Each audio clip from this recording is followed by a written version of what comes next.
Hello students. हम लोग चर्चा कर रहे थे जॉन स्टुअर्ट मिल के द्वारा प्रतिनिधि शासन व्यवस्था में, प्रतिनिधि मूलक लोकतंत्र में सुधार के लिए क्या सुझाव दिए गए हैं। हमने जाना था कि संसद के गठन और उसके कार्य के विषय में उसके द्वारा महत्वपूर्ण सुझाव दिए गए हैं। उसने बताया कि संसद को कानून बनाने का कार्य नहीं करना चाहिए, क्योंकि कानून निर्माण एक जटिल कार्य है, एक तकनीकी कार्य है और उस कार्य को करने की योग्यता सांसदों में नहीं होती। इसलिए ये कार्य विधि विशेषज्ञों के द्वारा किए जाने चाहिए और संसद के अंदर केवल उन कानूनों की घोषणा कर दी जानी चाहिए और संसद को उन कानूनों को स्वीकार या अस्वीकार करना चाहिए। संसद का मुख्य काम ये होना चाहिए कि वो शासकों पर नियंत्रण स्थापित करे। ये उसका मुख्य कार्य होना चाहिए। उसके बाद मिल ने निर्वाचन व्यवस्था में सुधार के लिए सुझाव दिए, क्योंकि वो ये मानता है कि जो निर्वाचन पद्धति प्रतिनिधि शासन में अपनाई जाती है प्रतिनिधियों के चुनाव के लिए, वो पूर्ण नहीं है। उसमें बहुत सारी कमियां हैं। उन कमियों को कैसे दूर किया जाए और कैसे एक सुधरी हुई निर्वाचन व्यवस्था को अपनाया जाए, इस विषय पर मिल ने विस्तार पूर्वक प्रकाश डाला है। सबसे पहले वो कहता है कि जो निर्वाचन पद्धति आमतौर पर अपनाई जाती है चुनावी जीत के लिए, वो है सामान्य बहुमत की प्रणाली, जिसके अंतर्गत एक कैंडिडेट जो निर्वाचन क्षेत्र में खड़ा हुआ है चुनाव के लिए, प्रतिनिधि के रूप में निर्वाचित होने के लिए, उसको विजयी घोषित कर दिया जाता है यदि उसके द्वारा निर्वाचन क्षेत्र के मतदाताओं का सबसे ज्यादा संख्या में मत प्राप्त होता है। जितने भी वोट पड़ते हैं उस निर्वाचन क्षेत्र में मतदाताओं के द्वारा ये देखा जाता है कि किस कैंडिडेट को सबसे ज्यादा वोट प्राप्त हुए हैं, उसी को विजयी घोषित कर दिया जाता है। ये सामान्य बहुमत की प्रणाली होती है। मिल इसे दोषपूर्ण मानता है। वो ये कहता है कि इस प्रणाली के कारण समाज का जो अल्पसंख्यक वर्ग होता है उसको प्रतिनिधित्व नहीं मिल पाता। कैसे कि अगर एक निर्वाचन क्षेत्र में किसी खास वर्ग के सदस्यों की संख्या बहुमत में है, तो बहुत स्वाभाविक है कि उसी वर्ग का कैंडिडेट चुनकर जाएगा, क्योंकि नेचुरली जो वोटर्स होंगे, जो मतदाता होंगे, वो अपने वर्ग के कैंडिडेट को ही वोट देंगे। ऐसी स्थिति में जो अल्पसंख्यक वर्ग है उसका प्रतिनिधित्व नहीं हो पाएगा। मान लीजिए किसी निर्वाचन क्षेत्र में जो मतदाता हैं उनमें बहुसंख्या हिंदू मतदाताओं की है और उस निर्वाचन क्षेत्र से अगर कोई मुस्लिम कैंडिडेट खड़ा होता है, तो जैसा कि व्यावहारिक तौर पर मतदान आचरण देखा जाता है, सामान्य रूप से मतदाताओं का जो रुझान होता है, खासतौर से विकासशील देशों में, वो रुझान अपने धर्म के से संबंधित कैंडिडेट के प्रति, अपने वर्ग से संबंधित कैंडिडेट के प्रति होता है और वो उसी को वोट करते हैं। तो ऐसी स्थिति में जो अल्पसंख्यक वर्ग है, भारत के संदर्भ में अगर आप ले तो जो मुस्लिम वर्ग है, उसके कैंडिडेट के लिए चुनाव जीतना मुश्किल हो जाता है। हर समाज में, हर देश में, हर लोकतंत्र में कोई ना कोई वर्ग ऐसा होता है जिसको अल्पसंख्यक का दर्जा प्रदान किया जाता है। इस अल्पसंख्यक वर्ग का निर्धारण जातिगत आधार पर हो सकता है, प्रजातिगत आधार पर हो सकता है, धार्मिक आधार पर हो सकता है, भाषाई आधार पर हो सकता है। अल्पसंख्यक कई रूपों में हो सकते हैं।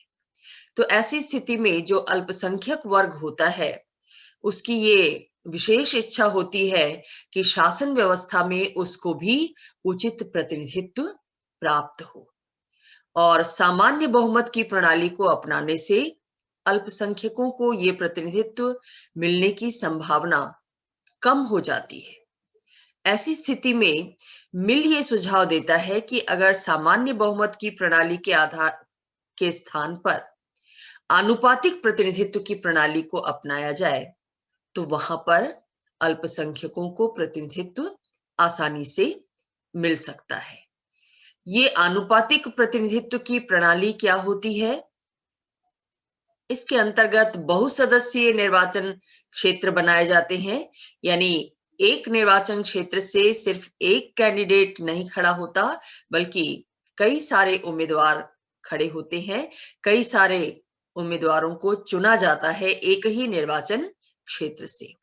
तो जितने कैंडिडेट खड़े होते हैं चुनाव में, मतदाता को उतना ही वोट देने का अधिकार प्राप्त होता है। जैसे मान लीजिए कि एक निर्वाचन क्षेत्र से 3 कैंडिडेट खड़े हैं चुनाव जीतने के लिए, चुनाव लड़ने के लिए, तो ऐसी स्थिति में उस निर्वाचन क्षेत्र के हर मतदाता को 3 वोट देने का अधिकार प्राप्त होता है, और ये 3 वोट भी वो अपनी पसंद के अनुसार देता है। यानी जिस कैंडिडेट को वो पहले नंबर पर पसंद करता है, उसको अपनी पहली पसंद का वोट देता है, जिसे दूसरे नंबर पर पसंद करता है उसे दूसरी पसंद का वोट देता है, और जिसे तीसरे नंबर पर पसंद करता है उसे अपनी तीसरी पसंद का वोट देता है। तो इस तरह की व्यवस्था अपनाने से बहुसदस्यीय निर्वाचन क्षेत्र और पसंद के आधार पर वोटिंग, मतदाता को एक से अधिक मत देने का अधिकार, इस प्रक्रिया के माध्यम से अल्पसंख्यकों को प्रतिनिधित्व प्राप्त होने की संभावना बढ़ जाती है। आनुपातिक प्रतिनिधित्व प्रणाली ही ऐसी प्रणाली है जिसके माध्यम से अल्पसंख्यक वर्ग को शासन व्यवस्था में समुचित प्रतिनिधित्व मिल सकता है। इसलिए मिल सामान्य बहुमत की प्रणाली के स्थान पर आनुपातिक प्रतिनिधित्व की प्रणाली को अपनाने का सुझाव देता है, और ये मानता है कि अल्पसंख्यकों को अगर संसद में प्रतिनिधित्व मिल सकेगा उनकी जनसंख्या के अनुपात में, तो ऐसी स्थिति में जब कभी भी संसद के भीतर बहुमत वर्ग के द्वारा किसी भी तरह का अत्याचार किया जाएगा, चाहे वो अत्याचारी कानून का निर्माण हो या कोई भी ऐसा निर्णय जो अल्पसंख्यकों पर अत्याचार करता हो, ऐसे निर्णय को रोका जा सकेगा, क्योंकि संसद में मौजूद इन अल्पसंख्यक वर्गों के प्रतिनिधि अपनी आवाज उठाएंगे, और इस तरह से अल्पसंख्यकों को प्रतिनिधित्व प्रदान कर प्रजातंत्र को सर्वहितकारी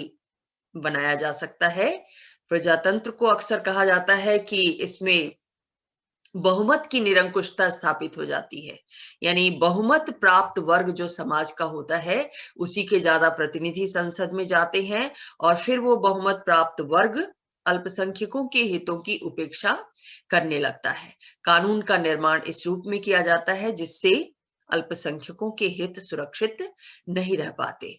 तो इस स्थिति से बचने के लिए, यानी जनतंत्र को अल्पसंख्यक और बहुसंख्यक सभी के लिए हितकारी बनाने के लिए ये जरूरी है कि सामान्य बहुमत की प्रणाली के स्थान पर आनुपातिक प्रतिनिधित्व की प्रणाली को अपनाया जाए। ऐसा मिल ने सजेस्ट किया। दूसरा उसका जो सुझाव है प्रतिनिधि शासन और निर्वाचन व्यवस्था के विषय में, वो ये है, वो कहता है कि जो मताधिकार है, मत देने का अधिकार, लोकतंत्र में आमतौर पर वयस्क मताधिकार की बात कही जाती है हर वयस्क नागरिक को, अगर वो 18 वर्ष की उम्र का हो गया है, वयस्कता की उम्र आजकल अमूमन हर देश में 18 वर्ष निर्धारित की जाती है, तो 18 वर्ष के प्रत्येक नागरिक को बिना किसी भेद के, जाति, धर्म, रंग, लिंग, पंथ, इन सब के भेद के बिना सभी को वोट देने का अधिकार प्रदान किया जाता है। इसको कहते हैं यूनिवर्सल एडल्ट फ्रेंचाइज, सार्वभौम वयस्क मताधिकार। लेकिन मिल वयस्क मताधिकार का समर्थक नहीं है, क्योंकि वो ये मानता है कि लोकतंत्र में मत देने का अधिकार बहुत मूल्यवान अधिकार है, बहुत महत्वपूर्ण अधिकार है, क्योंकि इस अधिकार के माध्यम से ही सरकार का निर्माण होता है, सरकार का गठन होता है, जनता अपने प्रतिनिधियों को शासन में चुनकर भेजती है। तो अगर सभी को वोट देने का अधिकार दे दिया जाए तो इस बात की संभावना ज्यादा है कि जो जनप्रतिनिधि चुने जाएं वो सभी उपयुक्त ना हो। इसलिए मिल ये कहता है कि मताधिकार देने से पहले कुछ शैक्षणिक और संपत्ति संबंधी योग्यताओं का निर्धारण किया जाना चाहिए। यानी मत देने का अधिकार उन्हीं को प्रदान किया जाना चाहिए जो शिक्षित हों और जिनके पास न्यूनतम संपत्ति हो, क्योंकि जिसके पास शिक्षा है, जो शिक्षित है, वही अपने मताधिकार का प्रयोग समझदारी के साथ कर सकता है। उसे इस बात का भान होता है कि उसके एक मत का मूल्य अमूल्य है। उसका एक मत अच्छी सरकार बना भी सकता है और एक मत ही अच्छी सरकार बिगाड़ भी सकता है। ऐसे प्रतिनिधियों को शासन में चुनकर भेज सकता है जो कल्याणकारी कार्यों के प्रति अपने आप को समर्पित ना कर सके। इसीलिए मिल ये सजेस्ट करता है कि अगर शिक्षा का शर्त लगा दी जाएगी मताधिकार के साथ, तो शिक्षित लोगों को ही मत देने का अधिकार प्राप्त होगा।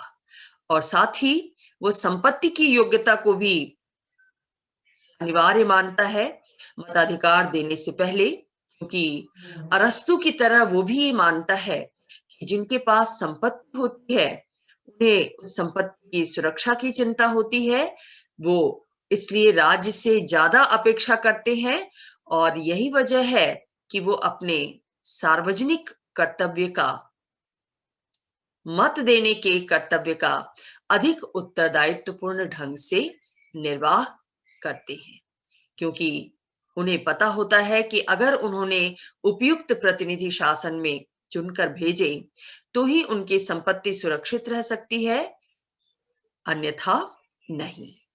इसलिए मिल ये कहता है कि कर देने वालों को ही कर लगाने का अधिकार होना चाहिए। जो लोग टैक्स देते हैं, जिनके पास संपत्ति है, वो संपत्ति कैसे अर्जित की जाती है ये जानते हैं, संपत्ति की सुरक्षा की चिंता उन्हें रहती है। इसलिए अगर ऐसे लोग संसद में पहुंचेंगे, ऐसे लोगों को संसद में पहुंचाया जाएगा, तब जाकर वो सार्वजनिक वित्त, सरकार के खजाने का सही ढंग से प्रयोग कर सकेंगे, अन्यथा नहीं। तो इसलिए मिल ये जरूरी समझता है कि सार्वभौमिक वयस्क मताधिकार देने से पहले सार्वभौमिक शिक्षा की व्यवस्था की जानी जरूरी है और ऐसी व्यवस्था की जानी चाहिए जिसमें हर व्यक्ति को आर्थिक साधन सुलभ हो, अवसर की समानता प्राप्त हो, सभी की आर्थिक आवश्यकताएं, न्यूनतम आर्थिक आवश्यकताएं पूरी हो। ऐसी स्थिति में सार्वभौम वयस्क मताधिकार की व्यवस्था करने से वो उपयोगी सिद्ध हो सकती है, अन्यथा गरीबों के वोट खरीदे जा सकते हैं, या एक गरीब व्यक्ति अपना वोट उसी को देने के लिए विवश होता है जो उसके पेट को भरने की व्यवस्था करे, उसके लिए वस्त्र मुहैया कराए। तो मताधिकार व्यवस्था में भी मिल सुधार की गुंजाइश देखता है। सार्वभौमिक वयस्क मताधिकार से पहले सार्वभौमिक शिक्षा और न्यूनतम आर्थिक आवश्यकताओं की पूर्ति की शर्त रखता है। निर्वाचन व्यवस्था के संबंध में उसका एक और सजेशन ये है कि वो बहुल मताधिकार का समर्थन करता है। आमतौर पर लोकतंत्र में एक व्यक्ति को एक वोट देने का अधिकार प्राप्त होता है, चाहे कोई धनी हो या निर्धन हो, किसी भी प्रजाति का हो, किसी भी क्षेत्र का हो, किसी भी लिंग का हो, सबको, सभी वयस्क मतदाताओं को एक वोट देने का अधिकार प्राप्त होता है। मिल इस व्यवस्था को दोषपूर्ण मानता है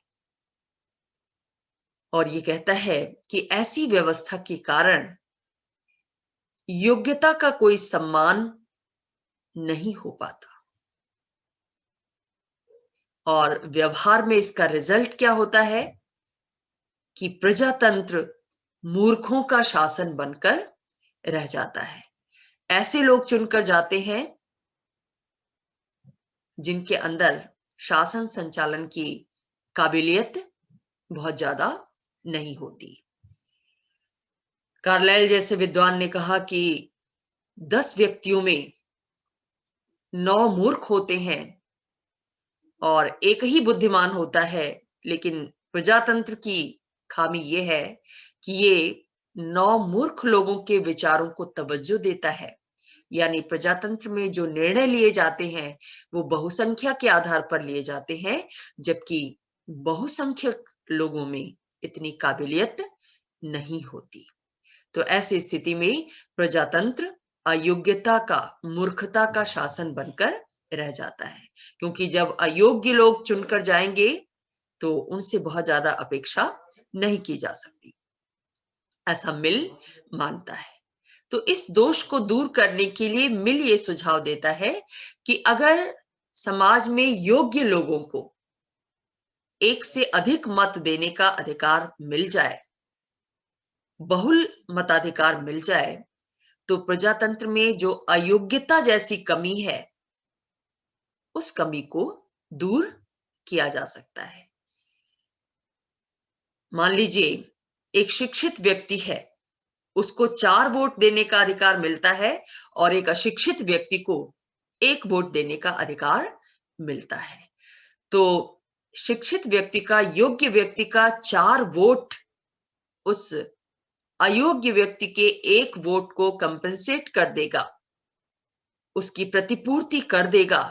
यानी जो प्रतिनिधि चुनकर जाएंगे उनमें ज्यादातर योग्य जाएंगे, क्योंकि जो शिक्षित व्यक्ति होगा, अगर उसके मत का मूल्य ज्यादा होगा, उसको ज्यादा वोट देने का अधिकार प्राप्त होगा और उससे अपेक्षा की जाती है कि वो ज्यादा समझदारी के साथ उचित कैंडिडेट को वोट देगा, तो उसके वोट को प्राप्त कर वही कैंडिडेट चुनाव जीतेगा जो योग्य है, जो शिक्षित है।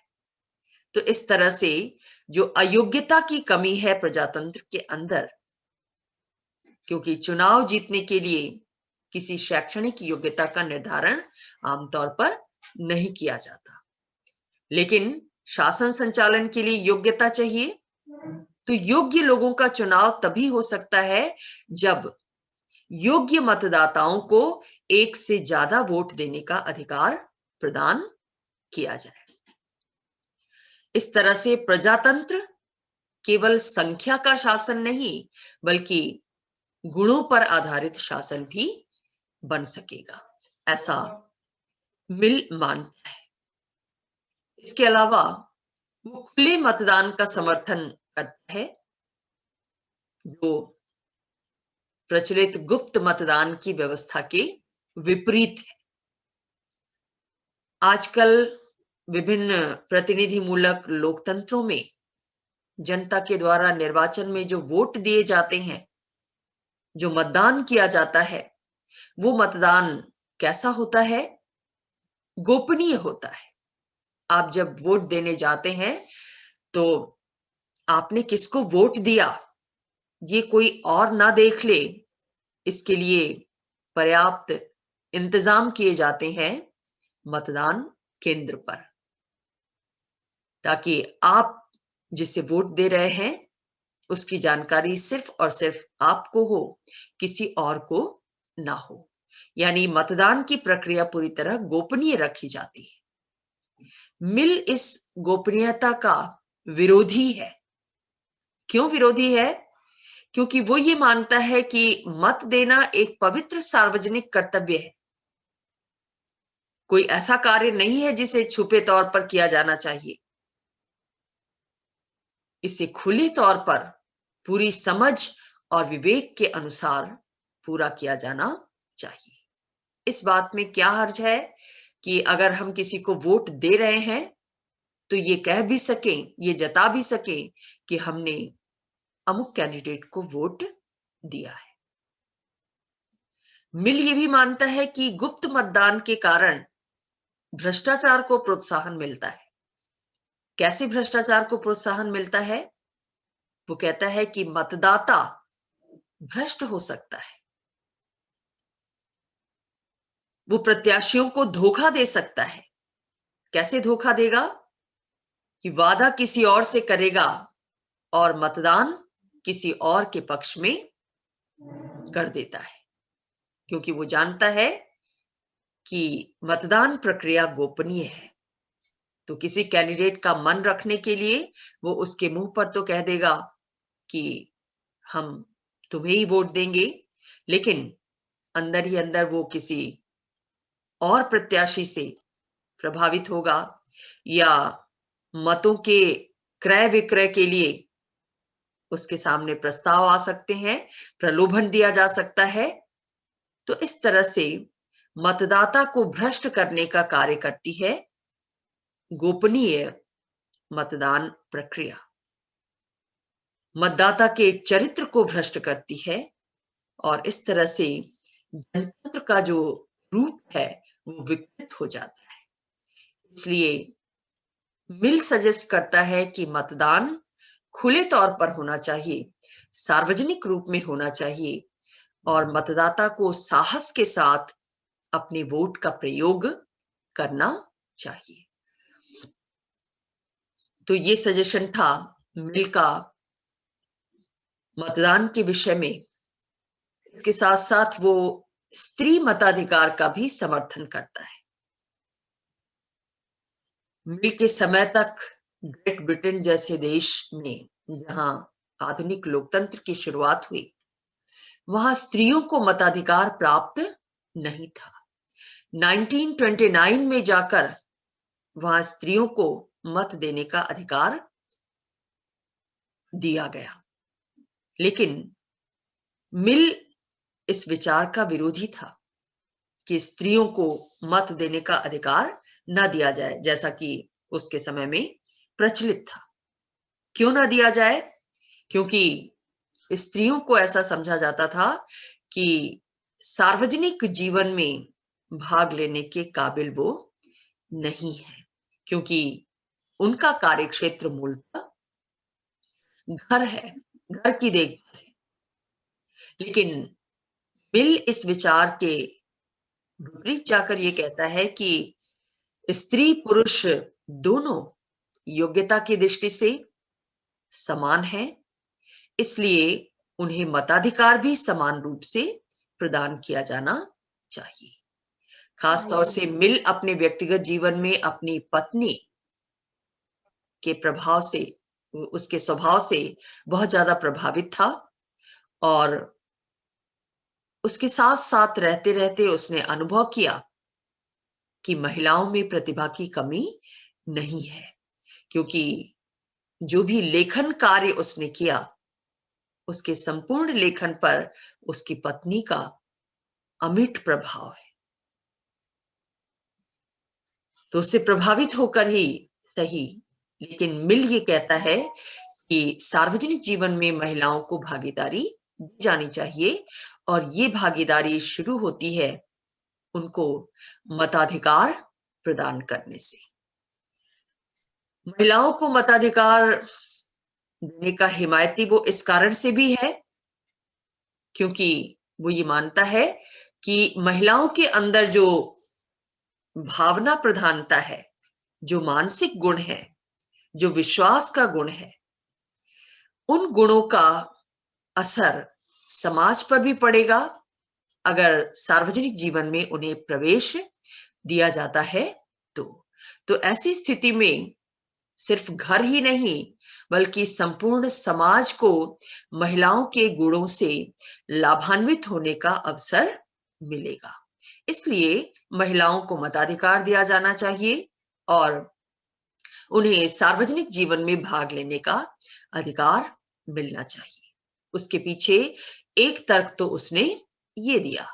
दूसरा तर्क उसका ये है कि अगर स्त्री को शारीरिक रूप से निर्बल समझा भी जाए, जैसा कि सामान्य रूप से माना जाता है, तो भी मिल कहता है कि उनको मताधिकार की अधिक आवश्यकता है। पुरुषों से अधिक आवश्यकता महिलाओं को मताधिकार की है, क्योंकि शारीरिक रूप से कमजोर होने के कारण वो अपनी रक्षा के लिए राज्य और समाज पर अधिक निर्भर है। कानून पर अधिक निर्भर हैं महिलाएं शारीरिक रूप से कमजोर होने के कारण। तो स्त्रियों की सुरक्षा और समाज के विकास दोनों ही दृष्टि से स्त्री मताधिकार आवश्यक है। आप देख रहे हैं, अनुभव कर रहे हैं, आज भी, मिल ने तो बहुत पहले कहा था, लेकिन आज भी आप देख रहे हैं कि स्त्रियों की शारीरिक दुर्बलता की वजह से उनके विरुद्ध जो हिंसात्मक कृत्य समाज के कुछ सिरफिरे लोगों के द्वारा किए जाते हैं, उन हिंसात्मक कृत्यों को रोकने के लिए ज्यादा सख्त कानून बनाने की डिमांड की जाती है, मांग की जाती है, ताकि ऐसी प्रवृत्तियों को हतोत्साहित किया जा सके और स्त्रियों को भी स्वतंत्र रूप से एक व्यक्तित्व के रूप में, एक व्यक्ति के रूप में उनके अस्तित्व को स्वीकार किया जाए और उनको भी वो सब कुछ करने का अवसर मिले, अपने व्यक्तित्व का सर्वांगीण विकास करने का अवसर मिले। राज्य और समाज के द्वारा ऐसी परिस्थितियां उत्पन्न की जाए। तो मिल का ये तर्क बहुत प्रबल है और बहुत उपयुक्त है कि शारीरिक रूप से निर्बल होने के कारण स्त्रियों को कानून की सुरक्षा की ज्यादा जरूरत है, और कानून की सुरक्षा की ज्यादा जरूरत होने के कारण सार्वजनिक जीवन में उनका भागीदार होना ज्यादा जरूरी है, क्योंकि स्त्री जब चुनकर जाएगी तभी वो स्त्री के पक्ष में, स्त्री की जरूरत के अनुसार, उसकी आवश्यकता को ध्यान में रखते हुए कानून निर्माण के कार्य को प्रोत्साहित करेगी। तो ये दो तर्क दिए गए मिल के द्वारा स्त्री मताधिकार के समर्थन में, और इस तरह से उसने ये सजेस्ट किया कि अगर निर्वाचन व्यवस्था में, मताधिकार की व्यवस्था में, मतदान की प्रक्रिया में और निर्वाचन पद्धति में कुछ संशोधन कर लिए जाएं, कुछ सुधार कर लिए जाएं, तो प्रतिनिधि मूलक लोकतंत्र को और ज्यादा प्रभावी बनाया जा सकता है और ज्यादा सफल और गुण युक्त बनाया जा सकता है। वो ये तो प्रारंभिक तौर पर मानता ही है कि लोकतंत्र सर्वश्रेष्ठ शासन व्यवस्था है, लेकिन ये पूरी तरह सफल तभी हो सकती है जब प्रतिनिधि शासन में मौजूदा समय में जो दोष विद्यमान है उन दोषों को दूर कर लिया जाए। इस तरह से उसने इसमें सुधार के ये सुझाव दिए, लेकिन आलोचक इस विचार की भी आलोचना करते हैं, वैसे ही जैसे उसके स्वतंत्रता संबंधी विचारों की करते हैं। आलोचक क्या कहते हैं? मिल ने जरूरत से कुछ ज्यादा ही बहुमत की निरंकुशता को भांप लिया है।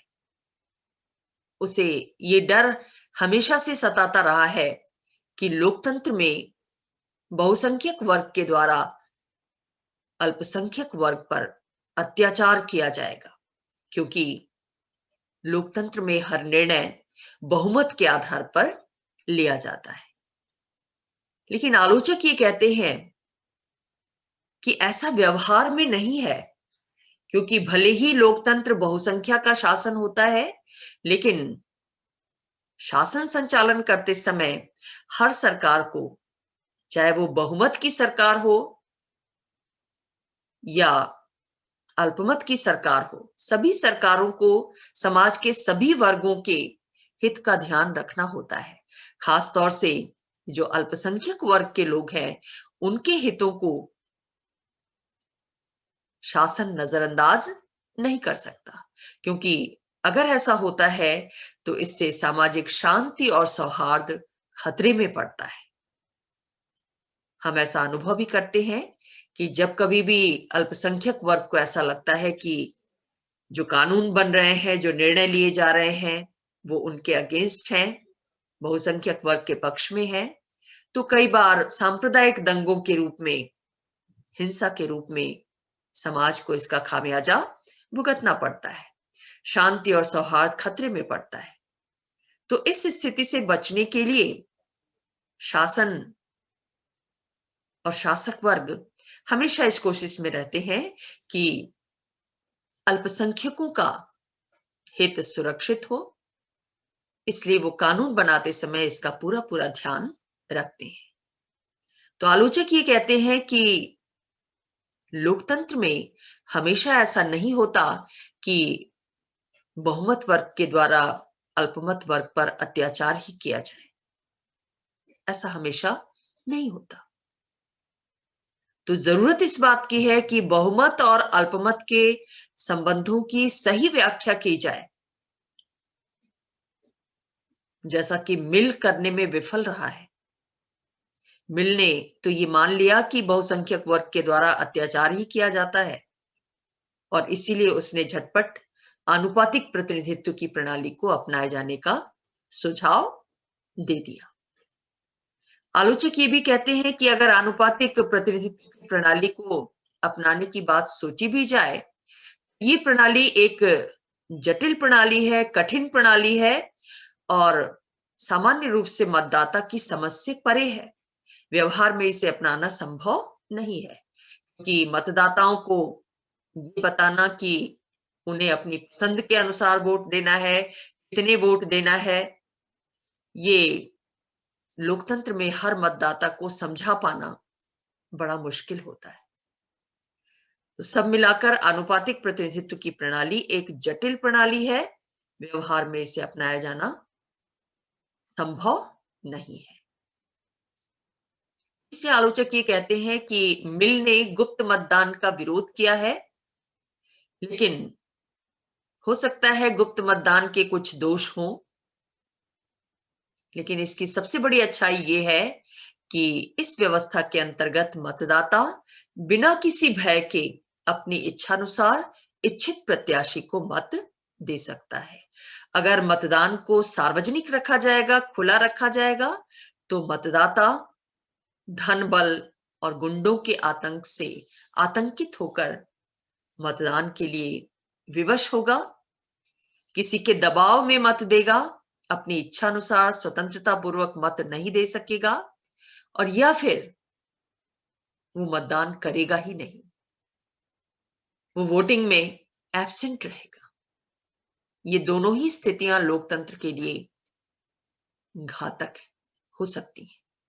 इसलिए आलोचक मिल के इस सजेशन को स्वीकार नहीं करते।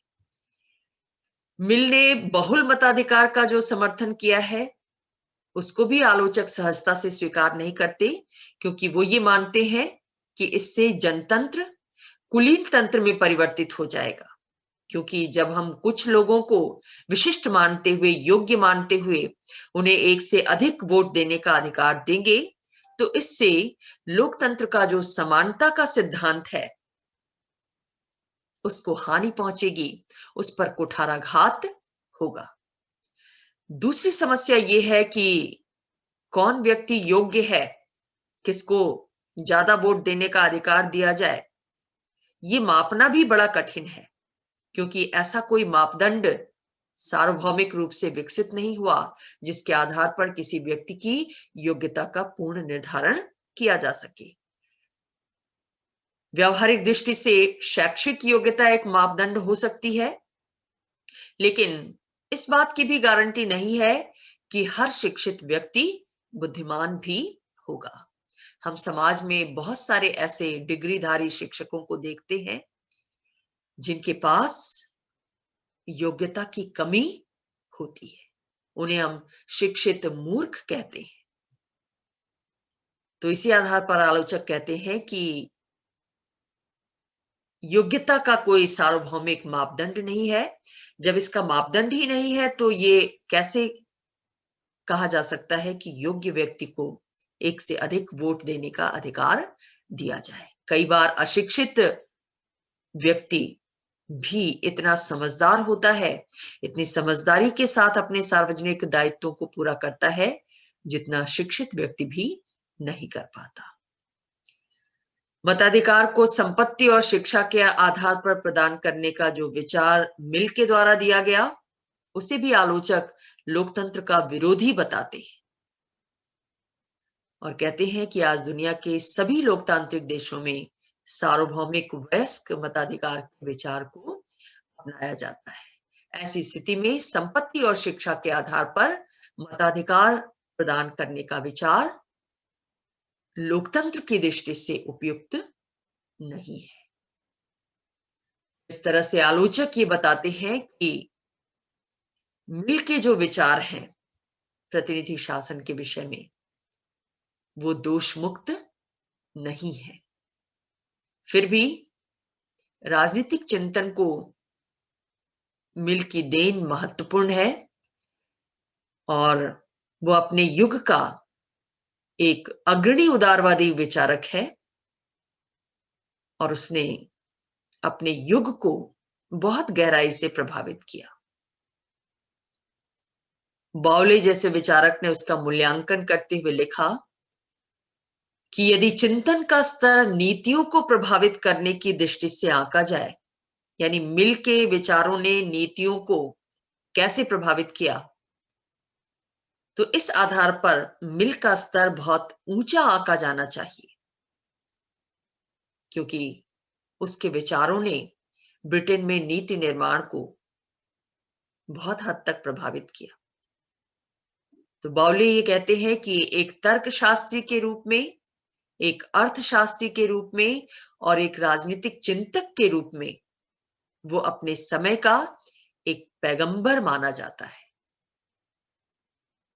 और स्पेंसर लिखते हैं कि मिल के अंदर मानव कल्याण के संवर्धन की जो उग्र इच्छा थी, वही एकमात्र कारण था जिसके प्रति उसने स्वयं को समर्पित कर दिया था।